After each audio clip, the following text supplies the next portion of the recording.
Ողջույն, եթերում հարցազրույցն է, զրուցակիցս Միասնության թևեր կուսակցության պատգամավորի տեխնացու Դավիթ Անանյանն է։ Բարև ձեզ։ Բարև ձեզ։ Շնորհակալ եմ պարոն Անանյան հրավերը ընդունելու համար։ Ոնց է անցնում քարոզարշավը։ Նորմալ, կարելի է ասել ընդհանուր առմամբ իրադարձություններով լի։ Դա ձեզ գոհացնում է, դուք ոնց եք պատկերացնում, դա ձեզ կտա հնարավորություն, որպեսզի ստանաք ազգային ժողովում ձեր սակարի արդյունքը։ Գիտեք, չի կարող գոհացնել մի պարզ պատճառով ընդհանուր երկրի վիճակը եւ ժողովրդի մոտ վախի, ապագայի նկատմամբ մշուշոտ պատկերացումների եւ ընդհանրապես լքյալ վիճակի հետ կավ, երբ որ դու առերեսվում ես մարզերում տարբեր բնակավայրերում, քարոզարշավը դառնում է շատ ավելի մեծ իրադարձություն քո համար, քան քաղաքական պրոցեսներում քվե խնդրելու եւ քվեի վերաբերյալ մարդկանց հետ զրուցելու էլեմենտար ինչ-որ քարոզչական իրադարձություն։ Շատ ավելի իրավիճակին ես հաղորդակից դառնում եւ տեսնում ես, թե ինչքան ճիշտ էր քաղաքական գործընթացների մեջ մխրճվելը, որպեսզի փոփոխություն բերես։ Լսում են ծրագրերը։ Ծրագրերը լսում են, բայց գիտեք, մենք ծրագրերը ունենք զուտները համար, որ տարբեր մեր էլեկտորատի տարբեր մեր հայրենակիցներ կարողանանք նաև բոլորի պահանջմունքները բավարարել, որովհետև թիվ 1 հրամայականը դա եւ թիվ 1 մտահոգության թեման դա արտաքին անվտանգային խնդիրներն են, որ հուզում են մեր ժողովրդին, եւ կան նաև կենցաղային, տնտեսական, սոցիալական, տարբեր ոլորտներին առնչվող հարցեր, որ մարդիկ սրտանց ուզում են իմանալ քո տեսլական ապագայի նկատմամբ քո անելիքների շրջանակ, հետեւաբար դու պետք է պատրաստ լինես թե այն ամեն ինչին, ինչ որ համարում ես շատ կարեւոր, թե այն ամեն ինչին, ինչ որ նաև ժողովուրդն է այդ պահին իր համար համարում կարեւոր։ Կան արտահոսած տեղեկություններ, ըստ որի Ռուսաստանը փորձել է կամ փորձում է որոշակի ազդեցություն ունենալ Հայաստանում սպասվելիք ընտրությունների վրա տարբեր քաղաքական գործիչների, տարբեր գործիքների միջոցով եւ դրանում նաեւ կա Միասնության թևեր կուսակցության անունը, մասնավորապես նշվում է, որ դրսից ֆինանսավորվելու վերաբերյալ տեղեկություններ կան դրանցում։ Չկա նման բան։ Նշվում է, որ ձեր վարչապետի տեխնացու Արման Թաթոյանը ենթադրաբար 926 միլիոն դրամի ֆինանսական միջոցներ է ստացել կամ դրանք տրամադրվել են արտաքին աղբյուրների կողմից։ Ես պիտի խնդրեմ դուք ասեք ինչի մասին է խոսքը, հերքեք հաստատեք։ Դուք նայեք, տեսեք, ձեր հարցի մեջ նույնիսկ դուք մեջբերումը ճիշտ չեք անում, գիտեք, որտեղ 926 միլիոն դրամի ֆինանսական միջոցների ստացման վերաբերյալ ոչ մեկ չի գրել։ Խոսքը գնացել է 926 միլիոն դրամական միջոցների նախահաշվի վերաբերյալ տեղեկատվություն։ Իսկ նախահաշիվը գիտեք, ֆիզիկական ֆինանսական միջոցների արտահոսքերի կամ հոսքերից ինչով է տարբերում։ Նախահաշիվը դա պլանավորում է, նախահաշիվը դա ինչ որ մի երազանք է, որը որ կարող է իրականացվել, կարող է չէ։ Սա ուղղակի որպեսզի բոլորը իմանան, որ խոսքը նախահաշվի մասին է, բայց ընդհանուր առմամբ եկեք շատ կարճ պատասխանենք դրան, որ ծայրից ծայր հերյուրանք է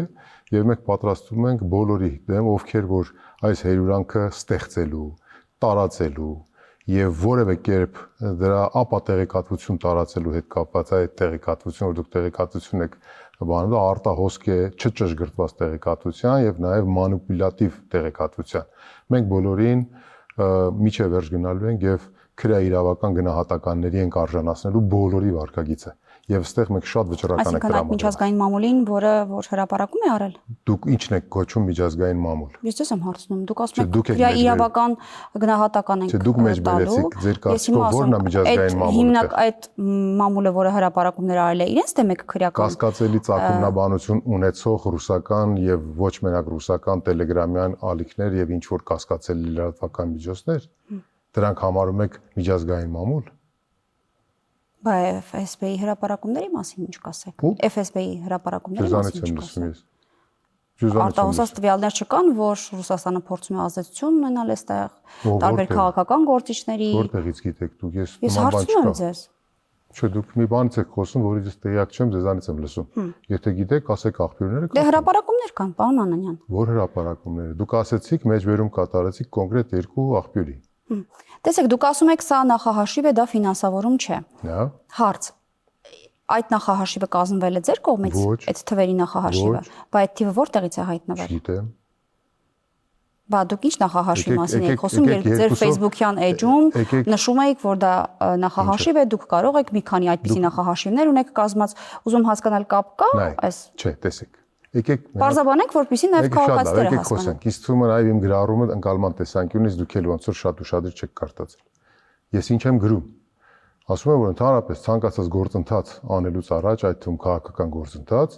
կազմում ես նախահաշիվներ։ Ես ինքս կազմել եմ նախահաշիվներ։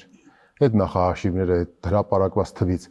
եւ ցածր են, եւ բարձր են, եւ դրանք տարբեր սցենարների համար պատրաստված նախահաշիվներ են, թե ինչպես կգնան գործընթացները։ Դա կապված է նրանից, թե դաշինքային տրամաբանություն կստանա քաղաքական պայքարը, թե մեկ կուսակցությունով կգնա, այսինքն թե դա ինչպիսի ագրեսիվ կլինես քո տեղեկատվությունը տարածելու, թե մի քիչ ավելի զգուշավոր կլինես, տարբեր բաները, սցենարները ունեն իրենց պլանավորված նախահաշիվները։ Ես այդպիսի նախահաշիվներ պատրաստել եմ, դրանք բոլորը հայերեն լեզվով են, բոլորը գտնվում են իմ համակարգչի մեջ եւ այն ինչ որ հրապարակվել է որևէ աղերս չունի իմ պատրաստածի հետ։ Ես սա եմ ասում։ Պարոն Անանյան, ինչու է ձեր անունը կապվում այդ ռուսերենով արված նախահաշիվների հետ։ Գիտեք, շատ բարձր տրամաբանությամբ, եթե մեր քաղաքական ուժը հիմնականում եւ գլխավորապես բոլորը համարյա թե իրավաբաններ են եւ կա մեկ ֆինանսիստ, ապա այդ ֆինանսիստը պետք է ամենայն հավանականությամբ պատրաստեր այդ նախահաշիվները։ Բայց ինչու ձեր դեմ, ինչու ձեր անունը, ինչու ձեր քաղաքական թիմը, եթե գայթակղիչ չի, ցուցակի երկրորդ համարի վերաբերյալ հերյուրանք տարածելը գայթակղիչ չի։ Նախահաշիվները կազմել եք ձեր քաղաքական թիմի համար։ Նախահաշիվները կազմել ենք մեր համար, մեր ընկերների համար, մեր պոտենցիալ իմ ընկերների, իմ եղբոր համար, պարոն Թաթոյանի համար, մեր ընկերների համար, այն անձանց համար, ովքեր որ ֆինանսավորում են իրենց նվիրաբերությամբ, նվիրատվություններով ֆինանսավորում են մեր քաղաքական պայքարը։ Իսկ ովքեր են դրանք։ Դրանք մեր ընկերներն են, որոնց ցանկը կհրապարակվի։ Բա ինչու՞ միջև հիմա չեք հրապարակել։ Ինչ գիտեք, չենք հրապարակել։ Հրապարակել եք։ Գուցե ես եմ վրիպել եւ չեմ տեսել, եթե հրապարակել եք։ Հարցնում են այլ կերպ, ասում են, իսկ հրապարակել եք։ Եկեք հարցերը ես որոշեմ ինչ կերպ եմ ձևակերպում, պարոն Անանյան։ Ես հարցնում եմ, ինչ այս ես դա չեմ տեսել։ Ինչու չեք հրապարակել։ Դուք ասում եք դուք վստահ եք, որ չեմ հրապարակել, ես ասում եմ գուցե չեմ տեսել։ Որտեղ եք հրապարակել։ Ներկայացված տեղեկատվությունը թափանցիկ է։ Եվ այդ տեղեկատվությունը ներկայացումը պարբերաբար այն ինչ որ հրապարակված է հասանելի է, այն ինչ որ դեռ հրապարակվելու է, համբերատար կարող են գտնվել բոլոր այդ տեղեկատվության պահանջմունքներ ունեցողները եւ կարող են ընթերցել։ Արտաքին աղբյուրներից ձեր կուսակցությունը երբևէ ֆինանսական որևէ աջակցություն ստացել է թե չէ։ Ոչ։ Բայց ինչու են անընդհատ դրա մասին խոսում։ Մենք ուրախանում ենք նույնիսկ որ դրա մասին խոսում են, որովհետեւ երևի թե տեսնում են որ վտանգ կա։ Ինչի առումով վտանգ կա։ Իշխանափոխության։ Եվ այդ ձեր մատնանշած դուք ճակերտավոր ես ասեմ միջազգային լրատվականներ որ ասեցիք, չէ, մամուլ ներողություն լրատվականներ չէ։ Դրանց հետևում երևում են այն ականջները, որոնք որ Հայաստանից են։ Հետևաբար մենք շատ համբերատար եւ շատ կարեւոր, ամենակարևորը հետեւողականորեն գնալու ենք բոլորի հետևից։ Քրեաիրավական գնահատականներ եւ այդպիսի բաներ պահանջելով։ Իսկ դատի եք տալու։ Իհարկե, բոլորին անխտիր։ Իսկ դա երբ եք անելու։ Հիմա թե ընտրություններից հետո։ Ուշադիր եղեք, նաեւ այսօր անոնսը կլսեք դուք։ Պարոն Անանյան, Ռուսաստանը որևէ կերպ ձեր կարծիքով փորձում է միջամտել Հայաստանում առաջիկայում սպասվող ընտրությունների այս քաոսարշավի ընթացքում, թե չէ։ Իսկ ինչու միայն Ռուսաստանը։ Ռուսաստանը, Եվրոպան, Ադրբեջանը բոլորը միջամտում են մեր ընտրություններին։ Գիտեք ինչու։ Որտեվ սուբյեկտայինության խնդիր ունենք մենք, որտեվ լեգիտիմության բան կա։ Գիտեք, պակասորդ կա Հայաստանում։ Ով ասես չի միջամտում այս ընտրություններին։ Բոլորն ունեն իրենց սրտի տեխնացուն։ Հասկանում եք։ Ռուսաստանն էլ է միջամտում, Ադրբեջանն էլ է միջամտում, Եվրոպան էլ է միջամտում, Ամերիկայի Միացյալ Նահանգներն էլ է միջամտում։ Գիտեք ինչու։ Որտեղ բոլորը իրենց շահը դրել են ստեղ եւ մեր երկիրը դարձրել են իրենց շահերի բախման թատերաբեմ։ Դա գիտեք ինչի՞ց է։ Թե կկրահեք։ Դուք ասեք։ Դա նրանից է, որ մենք ըստ էության պետական մեր դե յուրե կարգավիճակը ունենք գրված, բայց դե ֆակտո մենք սուբյեկտայինության շատ մեծ անկում ունենք։ Դա նշանակում որ քաղաքական առումով մեր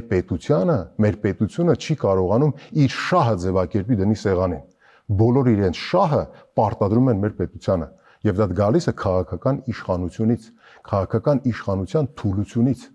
նրա չգոյությունից։ Եթե դուք ասում եք, որ բոլոր կողմերը, այդ թվում Ռուսաստանը, ուզում է կամ միջամտում է Հայաստանում այս նախընտրական շրջանում իրավիճակին, բա ինչու չեք հավատում են հրապարակումներին կամ դուք երևի չեք ուզում որ ես ասեմ, բայց արտահոսած տվյալներին, որ տարբեր միջոցներով փորձում են ազդեցություններ տարածել քաղաքական գործիչների Ռուսաստանը, քաղաքական գործիչների միջոցով, PR մասնագետների միջոցով, Ադրբեջանի PR մասնագետների կողմից, պետական քարոզչամեքենայի միջոցով չեք հավատում, եթե մի կողմից ընդունում եք, որ այո, բոլորը այդ թվում Ռուսաստանը ուզում են կամ փորձում են ազդեցություն ունենալ մեր ընտրությունների վրա։ Դուք ուշադիր չեք մեր գործունեությանը, ես ձեզ դու օբյեկտիվորեն հնարավոր չի ամեն ինչին տեղյակ լինել։ Տեսեք, մեր քաղաքական ուժի կողմից առաջադրված վարչապետի տեխնացու Արման Թաթոյանը հանդիպել է Եվրոպական խորհրդի ներկայացուցիչների հետ եւ ինքը ողջունել է նրանց այն առաքելությունը, որ իրենք ուզում են տեսնեն, թե արդյոք Ռուսաստանը միջամտում է մեր ընտրություններին, թե չէ։ Եվ միաժամանակ նաև գրավոր հորդորել է իրենց, որ իրենք ուշադիր լինեն եւ հետեւողական, եւ նաև տեսնեն, թե Ադրբեջանը ինչպես է միջամտում մեր ընտրություններին։ Եվ մենք մեր եվրոպացի գործընկերներին խնդրել ենք, որ իրենք հետեւողականորեն բոլոր երկրների կողմից մեր ընտրությունների միջամտության բոլոր դեպքերը բանանեն, արձանագրեն եւ դա դարձնեն քննարկման առարկա։ Այսա մենք արել ենք։ Դուք երևի ուշադիր չեք եղել։ Բայց ինչ կապ ուներ իմ հարցի հետ։ Ձեր հարցի հետ ուղղակի կապ ուներ, որովհետեւ մեզ չի հետաքրքրում դա որ երկիրն է։ Հիշատակվում է օրինակ այդ հրապարակումների հետ, որ ֆինանսական միջոցներ կամ նախահաշիվներ այնտեղից են եկել, դուք հիմա ասում եք մեր եվրոպացի գործընկերներին ասել ենք, որպեսզի իրենք հետևողական լինեն տեսնելու համար Ռուսաստանը միջամտում է մեր ընտրական գործընթացներին, թե չէ։ Հարգելի Աննա, տեսեք, դուք անընդհատ տանում եք դեպի Ռուսաստան, ես ասում եմ, որ կապ չունի Ռուսաստանն է Ամերիկայի Միացյալ Նահանգները, Թուրքիան, Ադրբեջանը, թե որևէ այլ երկիր կամ աշխարհակաղակական բևեռ։ Մենք դատապարտում ենք ցանկացած երկրի միջամտությունը Հայաստանի ներքին գործերին, մեր ընտրություններին։ Թե ինչու է իմ անունը հրապարակվել։ Այդ հարցը ձեզ ինչու է այդքան բանան։ Հա, այդ եք հարցը։ Դա հանրության մեջ քննարկվում է, ես էլ ստիպված հնչյուն անունազգանուն ունեմ, կարող է դրա համար են բան արել։ Այդպես եք ձևակերպել։ Լավ, թող այդպես լինի, պարոն Անանյան։ Եկեք խոսենք թրիփի մասին։ Եկեք։ Ռուբիոյի այցը տեղի ունեցավ Հայաստան,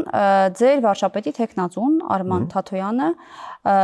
հրապարակում էր արել, որտեղ ողջունել էր ստորագրված այն փաստաթղթերը, որը տեղի ունեցավ այդ օրերին Հայաստանում։ Ու ողջունել էր նրա այցը։ Այո, նրա այցը։ Եվ ասել էր, որ կհամագործակցի, եթե լինի վարչապետ,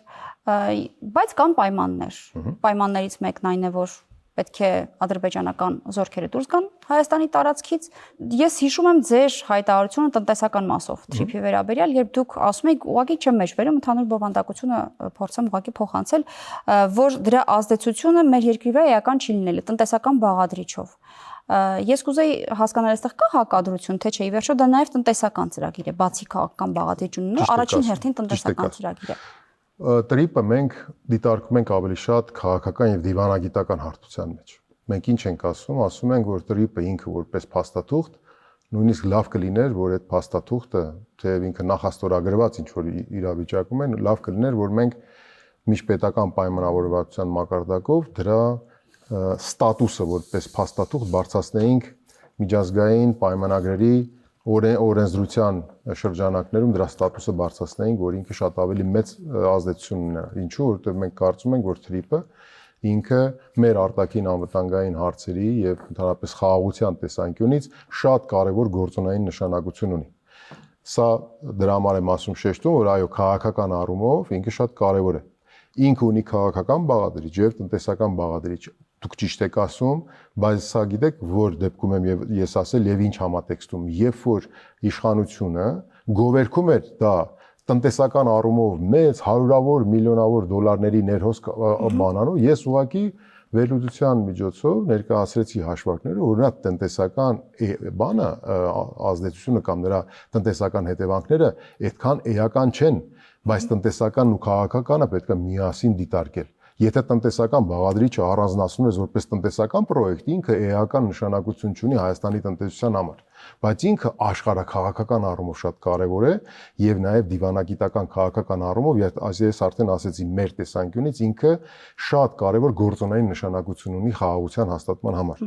Եվ սա այն կարևոր բանն է, որ երբ որ մենք մեր կարճատեսության եւ ապիկարության պատճառով մեր փոխհարաբերությունները Ադրբեջանի հետ դարձրել ենք երկու, այսինքն երկկողմ հարաբերություններ հանելով բոլոր տեսակի միջնորդներին, սա մի հնարավորություն է, որ Ամերիկայի Միացյալ Նահանգների նման հզոր երկիրը որոշակի նաև միջնորդություն ունենա իրական խաղաղության հաստատմանը թրիպի շրջանակներում։ Դրա համար մեր քաղաքական ուժի կողմից առաջադրված վարչապետի տեխնացու Արման Թաթոյանը շատ բարձր է գնահատել այդ թրիպի նշանակությունը, բայց միաժամանակ նաև ինքը հիշեցրել է, որ գիտեք, դուք այսօրվա մեր իշխանությունը, մասնավորապես Նիկոլ Փաշինյանը, այդքան կամք չունի բարձրաձայնելու այն խնդիրները, որ մենք իրականում ունենք։ Մենք պատրաստ ենք դա քննարկել, այո, բայց այս հարցերը դեռ բաց են եւ դրանք պետք է անպայման քննարկման առարկա հանդիսանան։ Իսկ եթե այդ բաց հարցերը որևէ կերպ լուծում չեն ստանում, ինչ է լինում։ Բանակցում են։ Իսկ ինչպես եք բանակցում, ում հետ եք բանակցում։ Բանակցում են կողմերի միջև, բոլորի հետ։ Տեսեք, ամեն ինչ ունի իր, այսպես ասած, խորքային տրամաբանությունն ու ամեն ինչ պետքա անի ճիշտ բանակցողը։ Երբ որ դու պրոֆեսիոնալ ես, երբ որ դու աշխարհաքաղաքական պատկերացումները լավ գիտես, երբ որ ամենակարևորը դու քո երկրի շահն ես դնում սեղանի մեջ տեղը, եւ այդ շահից ես գործում, չէ՞, ցանկացած բանակցություններ կարող են բերել հաջողությունների։ Եվ բանակցությունների ելքը պայմանավորված է փոխշահավետ պայմանավորվածություններ ձեռք բերելու։ Միտեղ դու կարող ես իջես, միտեղ առավելություն ստանաս, բանակցությունները հենց դրանով են բանակցություն։ Բայց երբ որ դու չես բանակցում, երբ որ քո շահը չկա, երբ որ դու ամեն ինչ անում ես, որ գոհացնես դիմացիններին, չէ՞, այդ դեպքում բնականաբար մեր ջանքերը բանակցությունների միջոցով լավացնել արդեն իսկ սեղանի վրա դրված փաստաթղթերը իրավական առումով, չէ՞, շատ դեպքերում անհասկանալի են լինում։ Եվ մարդիկ ասում են, «Ենթադրենք չհամաձայնվեն, ինչ եք անելու»։ Խոսելու ենք, բանակցելու ենք, օգտագործելու ենք սփյուռքի ներուժը, օգտագործելու ենք մեր մարդկանց ներուժը, այն մարդկանց, ովքեր որ դուրս են մնացել այս ամեն ինչից, կառավարման այս շրջանակներից, ովքեր որ չեն ուզում առնչվեն արդեն Հայաստանի հետ, որովհետև իրենք տեսնում են, որ Հայաստանը այլ ճանապարհով է գնում, ոչ թե գնում է ներողություն, գլորվում է։ Հասկանում եք։ Եթե Հայաստանը գլորվում է, ձեր ասելով, թրիպի նախագիծը դուք կարևորում եք, ճիշտ է, դրա աշխարհաքաղաքական նշանակությունը եւս բարձր է գնահատում, բայց այդ համաձայնությանը հասել է գործող իշխանությունը Միացյալ Նահանգների հետ։ Այսինքն, ներողություն, հիմա կառավարության քայլերը դուք դրական եք գնահատում թրիպի տեսանկյունից, թե հակառակը։ Տեսեք, ես չեմ կարող գնահատել այն, ինչ գոյություն չունի։ Ասեմ ինչու։ Երբ որ մեծերը խոսում են, մեծերը պայմանավորվում են, եւ տարածաշրջանում քու ապիկարության պատճառով աշխարհաքաղաքական գործոն դարձածը սկսում է թելադրել իր շահերը եւ մեծերը այդ շահերը հաշվի առնելով քեզ պարտադրում են որոշակի քայլերի ու դու պարտադրանքի առումով դառնում ես ակամայից ինչ որ փաստաթղթերի կողմ, դա ես չեմ կարող ասել։ Թրիպը ակամայից կողմ դարձած փաստաթուղթ է։ Իհարկե։ Մեր շահերից բխող, չէ, ես հարցնում եմ, մեր շահերից բխող փաստաթուղթ է դա։ Տեսեք, մեր շահերը դեռ շատ հեռու են։ Ասեմ ինչու, որովհետև մեր շահերը դրված չի սեղանի։ Թրիպի պարագայում մեր շահերից է բխում դա, թե չէ։ Թրիպի պայմաններում կարող է բխել մեր շահերից, բայց այդտեղ պետք է անել հսկայական աշխատանք, որը չի արվել։ Լավ, պարոն Անանյան, եթե դա մեր շահերից է բխում,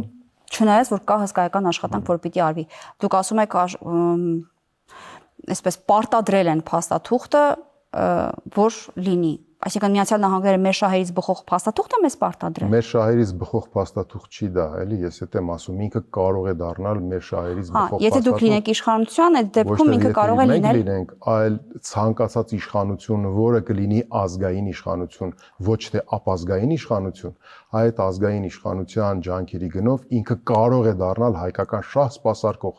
Մենք շատ կարևոր բան ենք ասում, այդտեղ պետք է հասկանանք իրար։ Ինքը շատ կարևոր է, որովհետև մեր անվտանգության եւ խաղաղության հաստատման համար ինքը գործոնային մեծ նշանակություն ունի, բայց մեր շահերը դեռ դրված չեն այնտեղ։ Մեր շահերը դնելու համար պետք է լինի բանակցող, խելացի բանակցող, ազգային բանակցող, մեր շահը պատկերացնող բանակցող։ Դուք դրանում տեսնում եք այլ միջազգային դերակատարի մասնակցություն, հնարավորություն, օրինակ Ռուսաստանի, թե չէ։ Գիտեք, կապրենք կտեսնենք։ Բայց չեք բացառում նման հնարավորությունը։ Չես կարող դու բացառել, որովհետև այս անընդհատ փոխվող աշխարհում ամեն ինչ հնարավոր է։ Ամեն ինչ հնարավոր է։ Չինաստանն էլ կարող է լինել, Հնդկաստանն էլ կարող է լինել, Ռուսաստանն էլ կարող է լինել, բայց դրանք բոլորը հիպոթետիկ են, որովհետև այս պահի դրությամբ այն ինչ որ դրվում է սեղանին եւ Ամերիկայի պետքարտուղարի այցը Հայաստանում հենց այդ շեշտադրումն էր, դրոշակը դնելն էր, որ դա Իրանի եւ Ռուսաստանը շրջանցելու ծրագիր է, որ դա աշխարհաքաղաքական հաղորդակցական նոր ճարտարապետություն կառուցելու է, Ամերիկայի Միացյալ Նահանգները հապշտապ եկավ Հայաստան, այստեղի իր գործառնական գործընկերոջ հետ միասին, որպիսի ինքը մեկ անգամ եւս ամրապնդի իր դիրքը այս տարածաշրջանում։ Ինքը այս այցը, այդ օթանավակայանային 40 րոպեանոց այցը ինքը միայն մեկ նպատակ ուներ՝ գալ եւ օրինակ կրիտիկական միներալների շահագործման նկատմամբ վերահսկողության հաստատման դրանք Ամերիկայի Միացյալ Նահանգների շահերը մի փաստաթղթի վրա դրված ինքը եկավ դա դրեց սեղանին ու գնաց հասկանում եք որը մեր շահերի հետ համընկնում է թե չի համընկնում ես դեռ չգիտեմ որովհետեւ այդ փաստաթղթերը բայց դե դուք ողջունում եք TRIP-ի նախագիծը դուք տեսնում եք որ իմ ասածները մի քիչ այլ կերպ եք ուզում մեկնաբանել ձեր իրավունքն է հավլիցի ես եմ եկել ձեզ հյուր դուք եք դնում ձեր հարցերի տրամաբանությունը բայց եկեք մեկ անգամ էլ ասենք TRIP-ը ողջունում ենք